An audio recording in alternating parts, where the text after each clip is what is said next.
Remember a couple of weeks ago when everyone said Mitch Trubisky shouldn't be starting?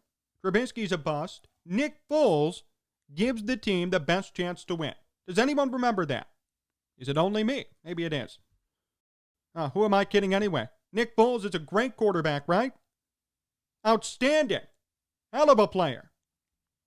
Super Bowl MVP. Way better than Mitch. Come on. What are you saying? I can't get over what happened yesterday. I can't get over the big win on Sunday for the Bears. It's just so vindicating. Everybody from day one was out to tear down Mitch. Oh, Nick Foles is better. Nick Foles should start. Oh, Mitch made bad decision after bad decision. No, nothing happened yesterday. There was nothing for anybody to criticize. Oh, he did good, but he had that fumble. Oh, it was because of him they lost. Oh, he did all right, but he had one pick, and he threw the ball into triple coverage. One time. Big mistake. Didn't grow. Bust. No. None of that happened yesterday. There isn't one negative thing you could say about Mitch Trubisky. And I know that sucks for so many people. If any of you follow me on Twitter, you saw what I posted. You saw what I said. Must be tough for people to watch Mitch win. Why is everyone so quiet today? There's nothing to complain about, that's why. And I know it tears people up. They are so angry. A lot of people are angry the Bears won yesterday. I saw a lot of people who said, I can't believe Mitch won. Or who said the Bears should be tanking. Why are they winning? Mike North, friend of the program, said 60% of people wanted the Bears to lose yesterday. I would tend to agree with that statement. Maybe even more. No one wanted to see the Bears win that game. No one wanted to see Mitch Trubisky take down Deshaun Watson. No one wanted to see it. No one expected to see it. But it happened. It did happen. You can't deny it. And no matter what you do, you're not going to bring it down. Defense was bad. Who cares? Mitch had a good game. For once, the Bears actually conformed to him. We've talked about this all year. We've talked about this in years past. Mitch needs a coach. He needs a play caller who will conform to him, not the other way around. We brought up this example last week. John Harbaugh didn't tell Lamar Jackson, you have to conform to me. He said, what can we do to make you comfortable? And then they turn around and become one of the best teams in the NFL last year. Harbaugh listened to Jackson. That's why it worked. Nagy never listened to Mitch. And Mitch did what he could, but he can't fit into that system, plain and simple. We all know that. That's why Mitch will leave, and he will start somewhere else, if not back up at least. I had David Haw on the show, and he told me, believe it or not, Mitch will be a starting quarterback again. I agree. The guy can play. We saw it. He can play. For those who said he's a bust, for those who said he's not even an NFL quarterback, explain to me what happened on Sunday. Tell me what happened on Sunday. What you saw. That is NFL quarterback worthy. I was talking to a group of friends this weekend about the game. One of them told me, well, what do you think his ceiling is? I said, sincerely, if Mitch had the right team around him, the right coach, the right scheme, he could be a top 15 quarterback. He could be 15th best in the NFL. I could see it. Carson Wentz was there a couple of years ago. He was even higher on that list. Who's to say Mitch can't be there? It's possible. The guy is mobile. He can move. He scrambled a bit yesterday, couple of bootlegs, play actions. The Bears catered to his strengths. Mitch made good throws. Not too many deep. Couple of 20-plus yard passes, most of them near the line of scrimmage, but they worked. Similar to Alex Smith, if you ask me. And there's nothing wrong with Alex Smith. Seasoned veteran, great quarterback. I have no issue with him. Yeah, maybe he's not going to throw the ball 40 yards every time like Pat Mahomes. Not going to sling it down the field, but he is reliable. Does not turn the ball over. Has success wherever he goes. What's wrong with Alex Smith? Maybe Mitch Trubisky could be Alex Smith. Based on what I saw yesterday, that's what it reminded me of. Lots of 5, 10-yard passes, some near the line of scrimmage that turned into big gains. The Bears had a great run game, too. David Montgomery, huge game. And the defense had a couple of takeaways. That's Bears football. That's hallmark Bears football. Ground and pound, good defense, and on top of it, then they had a good quarterback performance. That made it even better. That was an all-around great team win. It actually puts them back in the playoff race, if you believe that.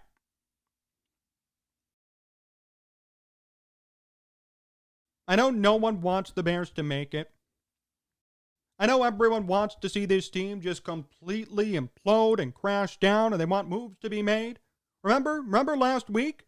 Everyone said, why is Matt Nagy doing a press conference Monday morning? He should be fired. I can't believe he's still here. Yep, he's still there. Chances are he'll be there next year, too. I know changes need to be made. I know there are much bigger issues than the quarterback controversy and Foles versus Mitch. Relative to the rest of the NFL, we know they're both bad, I know. But you are not going to take away from me what happened yesterday. No one will. That was satisfying. That was great.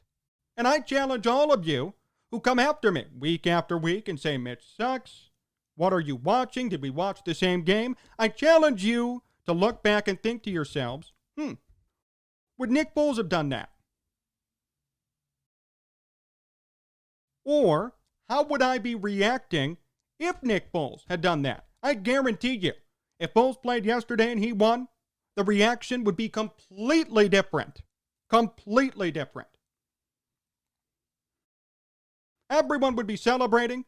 There'd be no talk about Nagy, Pace, the bigger issues. Everyone would be focused on the quarterback. So let me enjoy the win. You should enjoy it too. All around great team win. We know there are other issues. We know things need to change. We know this isn't sustainable. But Mitch had one hell of a game yesterday. And he proved to everybody, hey, I am a starting quarterback. I can play football. Someone sign me. This was a resume game for him. And rightfully so. That's why I've said from the very beginning, he should have started all year. He has more incentive to do well. Unproven. Fifth-year option wasn't picked up. The pressure was on him. What pressure did Nick Foles have? He's won a Super Bowl. He's been paid heavily by the Bears. No incentive to play. No incentive to win compared to Trubisky. And on top of it, Trubisky compared to Foles, big difference. From the very beginning, he should have never been benched. I'm not going to say the Bears would have made the playoffs for sure with Trubisky. He would have had to face the same opponents that Foles did. They were tough. But Trubisky would have done better head-to-head had he played in those games.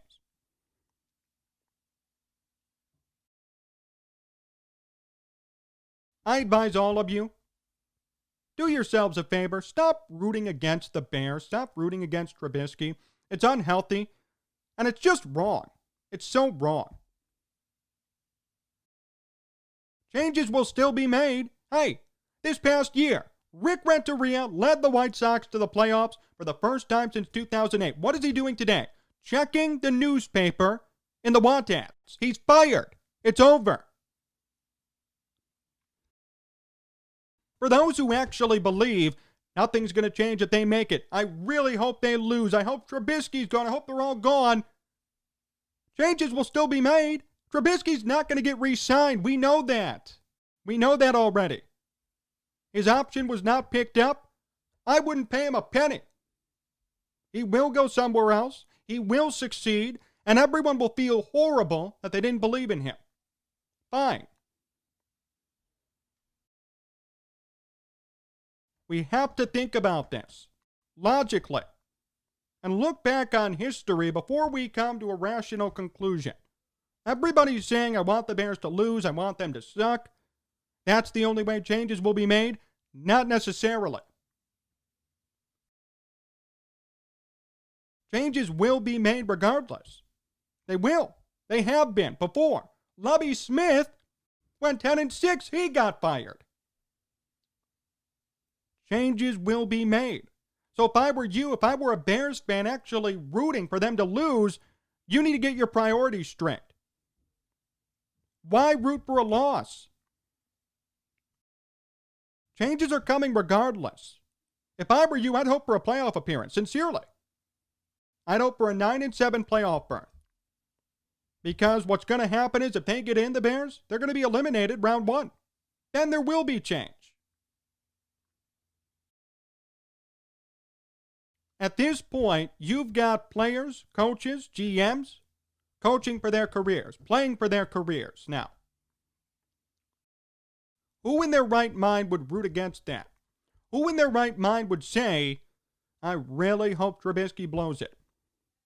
This guy's auditioning for his career. Not just his Bears tenure, his career. His entire career is on the line, week in and week out. Why would you root against someone like that? Would you do that to yourself? Let's say you had to work, and each and every day you're auditioning for the job. You're auditioning to keep an income coming in. Would you want people to root against you? No, you wouldn't. So why would you do it to someone else? This was a great team win. I will enjoy it. I will savor it. Because the last time I checked, week in and week out, everybody savored the Nick Foles era. Everyone thought he was the one to come in and save the team. We all know today that was bogus. He didn't do that. He didn't do anything. But when he won, I saw everybody take to Twitter, oh, what a great move, what a great win. Mitch wouldn't have done that. I'll reverse it now. Foles wouldn't have done that on Sunday. Foles would not have won that game.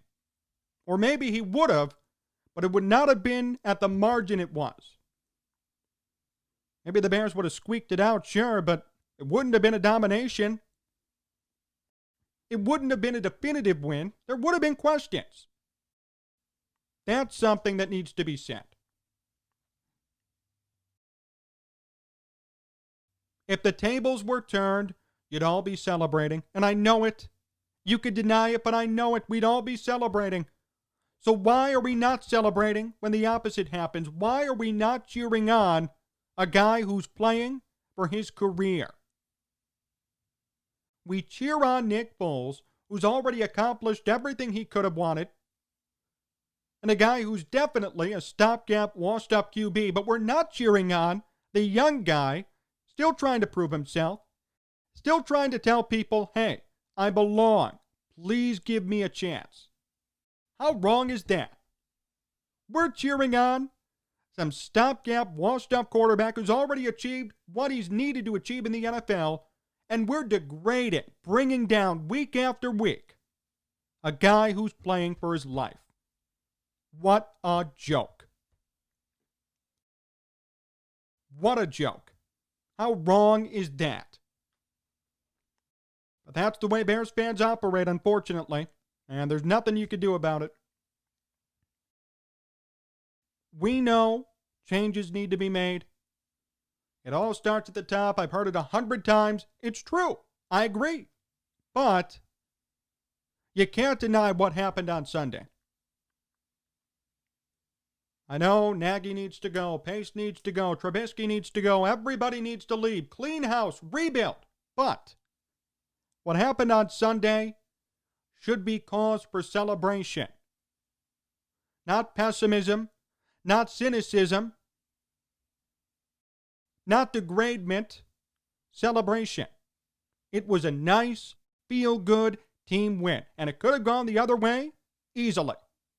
In a bad way. The Bears could have been blown out in that game. Easily. Take what you're given. Enjoy the win. Would you rather have a nice win like that or this team be 3-13? It would be frustrating to see the Bears 3-13, 4-12. And that's going to come soon enough. All of you who are wanting a rebuild, it's going to come. And you're going to think to yourselves, should I have asked for this? Be careful what you wish for. Enjoy these moments. They're going to be gone soon. You know, we're going to sit here and laugh at ourselves a year from now when we talk about the Trubisky and Foles battle and everything that happened this year. Because the new problems will be new GM, new coach, 3-13, they have to draft. We're going to be the New York Jets. This team will be the New York Jets in a year or two. Do you want to be that? Enjoy the little victories. Enjoy these moments. They're going to be gone. So for all of you who continue to degrade Mitch Trubisky, to tell me, oh, I can't believe you're still dying on that hill. Yes, I will. I will die on that hill. And I'm proud to do it. He had one hell of a football game. You will not take that away from him, from the Bears, or from me. He will go somewhere else next year, and I expect him to back up for sure, if not, maybe even start a couple of games. And as for the Bears, enjoy it. These moments will end very soon, and you'll think to yourselves, man, I wish the Bears were in this position right now, instead of being a 3-13 bottom dweller, looking for draft picks every chance they get. More to come. Here on Sports Talk Chicago, my interview with David Haugh comes up next, so stay tuned. Hey, do you want to make some money this weekend? What if I told you I could offer you $250 free to bet on any game you want? Here's what you have to do. Go to sportstalkchicago.com/cash, sportstalkchicago.com/cash. You must be 21 plus. You must be an Illinois resident. You can bet $250 free on any game you want. College basketball, college football, Bears, Vikings. This weekend, lots of playoff implications. You can do it all. The money is there. Make your bet and win the money that you should be winning. Go to sportstalkchicago.com/cash, sportstalkchicago.com/cash. If you have a gambling problem, call 1-800-GAMBLER.